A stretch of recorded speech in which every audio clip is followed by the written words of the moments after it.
How's it going, guys? This is Luke from Coffeehaus, and today we're answering a question that really nobody had except myself, but this is something I wanted to discuss and something that I was curious about, but it's about these two coffee brewers here.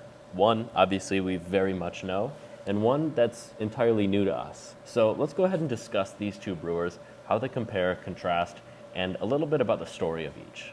All right, so anybody who's familiar with a little website called facebook.com, they may have seen some advertisements for this specific coffee brewer here. This is the Simply Good Coffee Olsen, and this is a new to the scene coffee brewer that has some very similar characteristics to the Moccamaster over here at a very endearing price. This is $149.95, which is below half of the price of the actual Moccamaster here, $149 versus $359.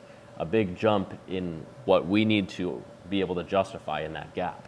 And I mentioned Facebook because I've gotten recently a lot of targeted ads regarding this specific coffee brewer, but not just advertisements for the brewer, but direct criticisms and comparisons of the Moccamaster here.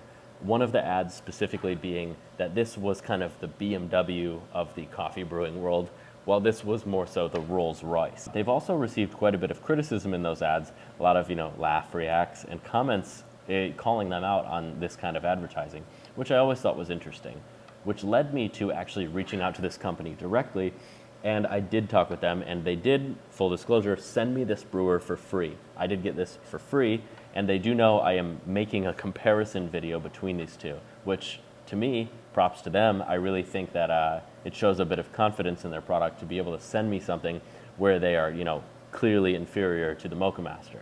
But before I call anything inferior to one another, let's go ahead and talk about the materials and an overview of all of these differences between these two coffee brewers. But first things first, a little bit of a backstory on this guy.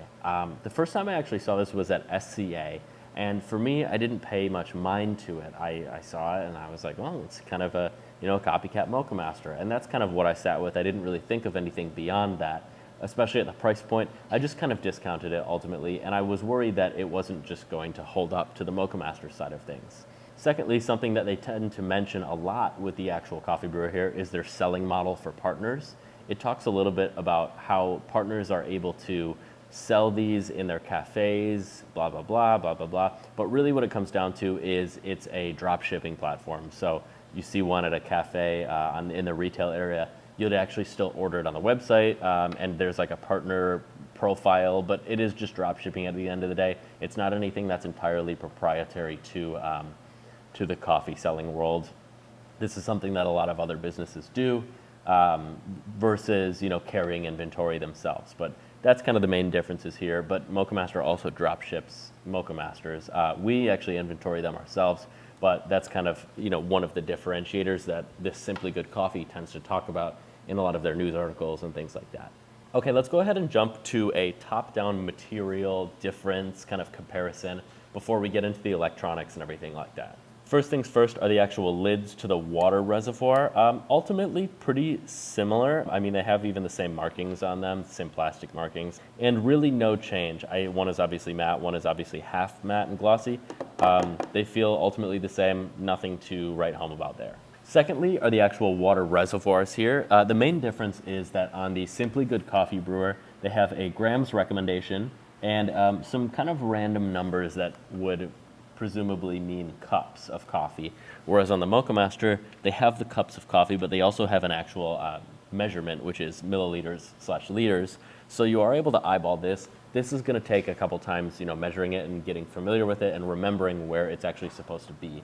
The grams, while it makes sense, I would think is a bit more subjectivity involved in that. So I don't entirely love that. I would prefer that there were just kind of some metric lines on there for us to be able to kind of gauge where the water will sit.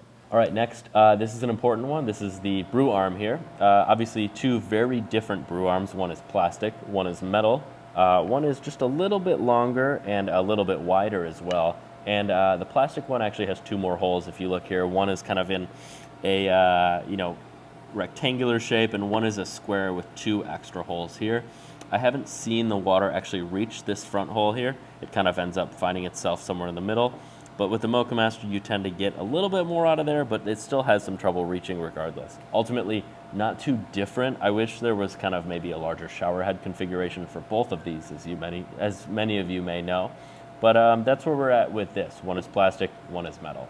Next thing we have here is the actual grounds bin lid. Obviously a little bit different here. One is obviously designed with the Moccamaster brew arm in mind, and one is more of a circular design, which I actually kind of like this. Again, really similar material, maybe a little more rubbery on this end, ultimately the same kind of deal.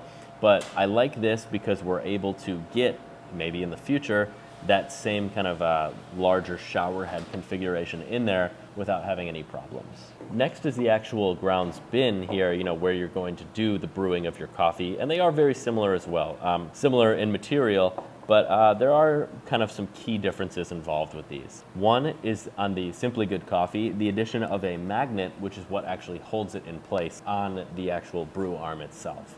Whereas on this one, it tends to fit into a little bit of a indent here, which also provides this little valve to open.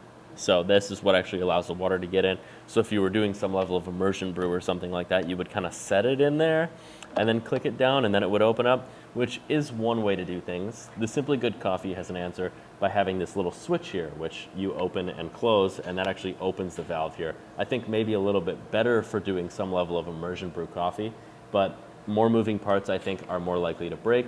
And ultimately, in this configuration, I think it just feels a little cheap. The entire kind of grounds canister does feel just a little cheaper than the Moccamaster.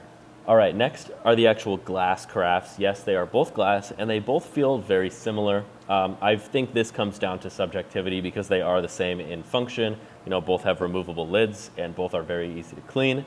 But it's just something to think about, which one, if you like one more than the other. They are not compatible, unfortunately, due to the height, but they both have their own kind of cool look to them. And then lastly, we actually have the base / the hot plate configuration here.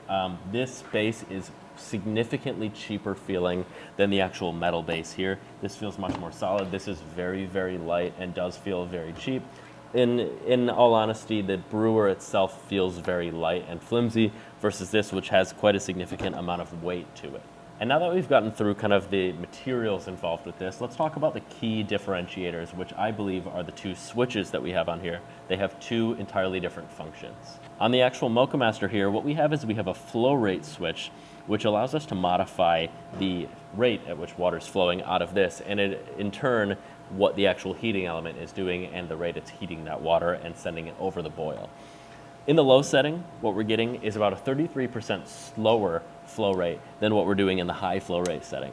This is great for if we're doing maybe a larger volume of coffee. We're gonna want that high volume setting to avoid any level of over extraction of your coffee. If you have a deeper bed of coffee, obviously we wanna move water a little bit faster and have your coffee a little bit coarser to account for that larger volume and larger bed depth. Versus the small, which is more akin and more appropriate for smaller, maybe single cups, maybe 2 cups of coffee with a lower bed in here. You're gonna want something like that to slow that water down. On the other hand, what we have on the Simply Good Coffee is a feature called the bloom switch. And as many of you may infer, the bloom switch is for blooming your coffee. What they say in the directions to do is to click the bloom switch on prior to turning it on. Then go ahead and click this button and then it'll start brewing coffee. What it's going to do though is when you turn this bloom switch off, it's going to stop the heating element. And essentially what it is it's a 30-second kill switch. So it completely stops the heating process and then it'll pick back up in 30 seconds. While in practice this makes a lot of sense, what I find myself doing is turning this on, turning it off is a lot of babysitting for something that I really like to be automated. I think the whole reason I buy a coffee brewer is for that level of automation, so I don't have to sit there in the morning and do any type of controls or anything like that. Another thing is I've actually found this pretty difficult to use. Timing it right and getting the right volumes and replicating it time and time again has been really difficult for me to actually be able to replicate over and over. Another thing just personally is if I'm gonna stand by this brewer and do something, whether it's bloom or stirring my coffee, I would rather stir my grounds. I think there's a better level of extraction that way. And there are some studies involved with that, blooming versus stirring and the mix of both. So what I'll do is link those down below so you can read those yourself.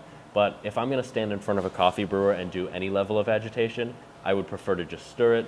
I don't need the bloom for this entirely. However, I understand the idea for the bloom switch. And wrapping it up with the differences between these are the actual warranties and the manufacturing process involved with this. The Simply Good coffee here is made in China, and it is, obviously shipped to Simply Good Coffee where they ship them out. And this is protected by a 2-year manufacturer's warranty, so they will warranty, service, everything like that within that 2-year period. The Moccamaster, on the other hand, is hand-built in the Netherlands, which is where their actual manufacturing facility is and their sales distribution center is. So everything's done in-house, manufactured in-house, and this is protected by a 5-year warranty. So obviously a 3-year difference between the two, and I think just the materials end up feeling a little more refined in this way versus the materials in this. But so all of that said, I think this is where it starts to get really interesting, because I did a lot of testing with this, and I did a lot of testing with this, obviously, as many of you know, but what I've found is that most of the actual tests we did were nearly the exact same. Not only is the flow rate good on this, but the flow rate's also really good on this. So much so that these brewers, when this is in the large setting, and in reference to a 500 milliliter batch, these are finishing at nearly the exact same time. And that makes sense because they have similar wattages, almost the exact same wattage. So what's happening in these heating elements is they're using ultimately the same amount of electricity to heat the element, send boiling water up and through the tubes and over your coffee. So in order for them to have any type of flow rate, it's just at the matter of which this water is heated and sent over. That leads me into the actual temperature stability, which is another thing that's also very important with coffee brewing. Obviously, the temperature is going to be very consistent for this because they have to boil the water to actually send it up, over, and on top of the coffee grounds. So with that boiling water on both of these, it's the same level of mechanism. It's going to be very consistent across the board because it is going to be boiling at the end of the day. So if you stick a temperature probe like we did down the actual tubes, you're going to be getting boiling water.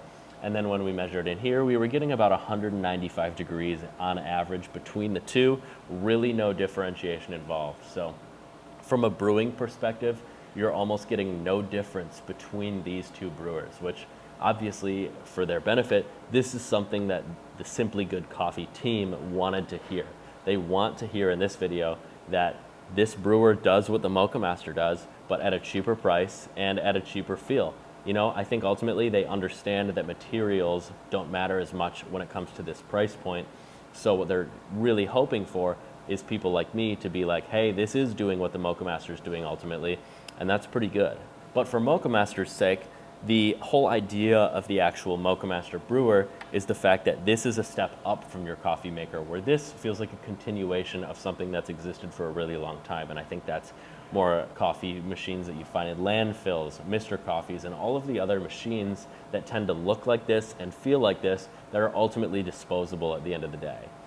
The Moccamaster, on the other hand, though, feels refined, and you feel protected by that warranty and the fact that it is hand-built. It feels much more substantial, and it feels like something that people strive towards getting versus something like this. I think the large volume of colors and the large options that you're able to choose for the Moccamaster. So ultimately, this feels more substantial for people to put on their counters and stand behind. Although these have the same functions at the end of the day, they do have very different markets, I think. I think the people who are more price sensitive, looking for more of a cost-effective brewer, this actually makes a little bit of sense to look into and purchase. Whereas the Moccamaster has had a mainstay audience. This has been almost unchanged for the last 50 years of coffee brewers. So for them to have this and have this kind of continuation of quality and have something like this come out, this isn't something that should be offensive to Moccamaster, because there are coffee brewer companies that do this all day. They take other, Mr. Coffees and Krupps and all of these different brands of coffee brewers and just kind of make similar ones, stainless steel, piano black, same kind of thing. So it is what it is at the end of the day. This is a cheaper, more budget, friendly Moccamaster, where this is the Moccamaster. This is always going to be the OG, kind of the original development behind the coffee brewing scene. And I mean, that's what it comes down to me, is I think really it comes down to the history and the meaning. And with that history and meaning, you get that level of quality, you get that feel, and you get that kind of sense of, I made the right decision, I stand behind this. It feels more substantial at the end of the day. So for me, I think that's where I'm going to close it up. I think ultimately between these two brewers, they are very similar. Obviously, they're designed to be similar. The Simply Good coffee was made to look exactly like the Moccamaster at a cheaper price point. And I mean, that is what it is. You know, obviously, the Moccamaster here, when it's a Chinese-made product, isn't going to be protected by the same patents that, for say, two different US companies would have that similar level of protection. So it's going to be kind of that existence of these two products in the same marketplace. However, there's a clear distinction between the two in terms of material and in terms of quality and in terms of the feeling you get when you're purchasing something like this. I think at the end of the day, these suit two marketplaces in the coffee brewing world, and ultimately what it comes down to is the buyer. Are they looking for something that's a little bit more substantial, you know, that gold purchase, something that actually has a little bit more substantial feel to it? Or are they looking for something from a strict variable control perspective, something that they can kind of just approach from a more budget-friendly perspective and have it do the thing that it's supposed to do? They really like the things that the Moccamaster does, but aren't willing to pony up the $359 US, which is understandably a lot of money. That said, I think that's everything I have for these two brewers. You know, ultimately, I don't want this to be biased in any way. I think they both have positives and negatives. But let me know what you think. Leave a comment down below and be sure to follow us. Again, I'm Luke from Coffeehaus. Thanks for tuning in, and we'll see you next time.